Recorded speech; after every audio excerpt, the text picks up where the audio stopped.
Na leo hapa tumekaa na wamekaa wataalamu wakishirikiana na wenzetu kutoka Uturuki.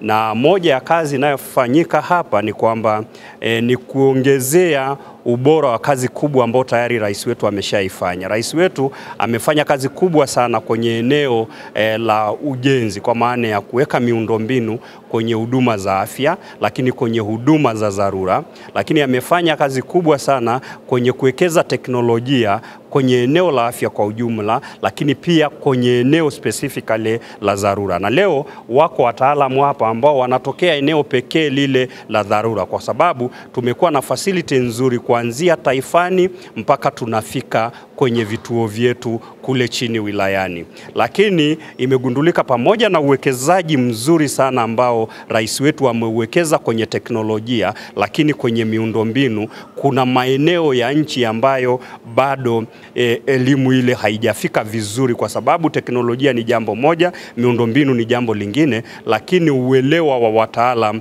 ni jambo lingine. Yes, wakati teknolojia hizo zinanunuliwa, wakati miundombinu nawekwa, walijengewa uwezo wataalamu wetu kuanzia ngazi ya taifa mpaka kwenye vituo vyetu kule wilayani. Lakini kila siku serikali inaajiri. Kama mnakumbuka, kwa mwaka huu wameajiriwa zaidi ya watu 28,000 ambao nao hao wanatakiwa kuingizwa kwenye mfumo wa kuwa na mafunzo ili inapotokea dharura yoyote waweze kukabiliana. Kwa hiyo hii ni timu ya kitaifa ambao tunashirikiana na wenzetu wa Turki wakitumia shirika lao la TIKA, na tunayo kiongozi kutoka ubalozi wa Turki yuko hapa, lakini tunayo daktari kutoka serikali ya Uturuki amekuja yuko na sisi, lakini ni mojawapo wa wakufunzi wakishirikiana na wakufunzi wazalendo. Sasa wakitoka hapa, tumeanza hapa Benjamin Mkapa, sasa elimu itashuka mpaka chini. Na maana yake ni nini? Ni kuhakikisha katika majanga yoyote, yawe majanga ya moto, iwe tetemeko,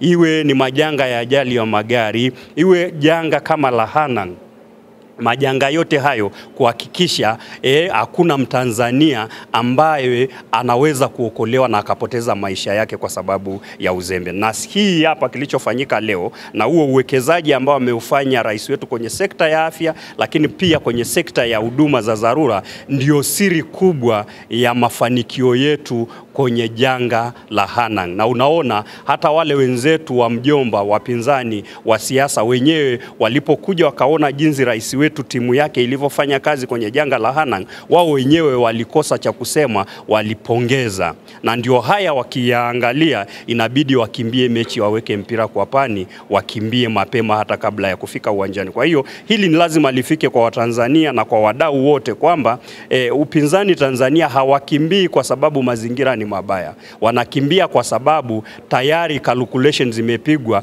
na Watanzania wameelewa somo, na shughuli na ilani ya Chama cha Mapinduzi imetekelezwa, na mambo ambayo Watanzania walimtuma Dr. Samia Suluhu ameyatekeleza kwa zaidi ya 100%. Kwa hiyo wanapokosa cha kusema uwanjani wanakimbia, lakini watasingizia mazingira mengine. Hilo ndio maana nalirudia kwa kurudia, ili wadau wajue, watu wa ndani wajue, wa nje wajue, na waone physically, waone kwa vitendo kwamba ni kweli kwamba watu hawa wanakimbia kwa sababu wanaogopa kushindwa uwanjani. Hawakimbii kwa sababu mazingira ni magumu. Kwa hiyo hapa tumekuwa na washiriki karibu 32 ambao wametoka mikoa mbalimbali na hospitali mbalimbali na taasisi zingine ambazo sio za hospitali, lakini zinashiriki katika majanga kama jeshi la polisi.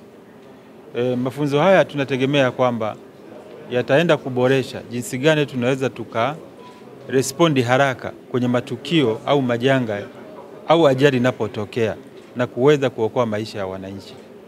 Hilo ndo ambalo limelenga lengo kubwa la haya mafunzo, kwa sababu takwimu zetu zinaonyesha kwamba huwa tunapoteza wananchi wengi kwenye eneo la ajali kabla ya kufika hospitalini.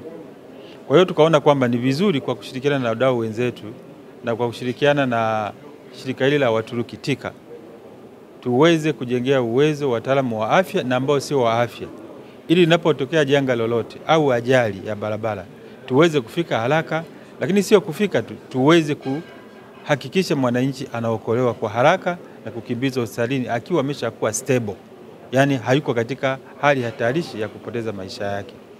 Kwa hiyo sisi kama Benjamin Mkapa tuliweza kusapoti haya mafunzo, lakini vile vile tunategemea kwamba wataalamu wetu watashiriki katika kujengea uwezo wengine kwenye mikoa na kwenye hospitali za wilaya na mikoa, ili kila mmoja mtaalamu aweze kusaidia hilo.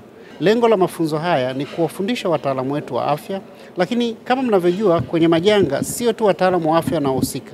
Vikosi vya ulinzi na usalama, vikosi vya uokoaji na zimamoto wote wanashiriki.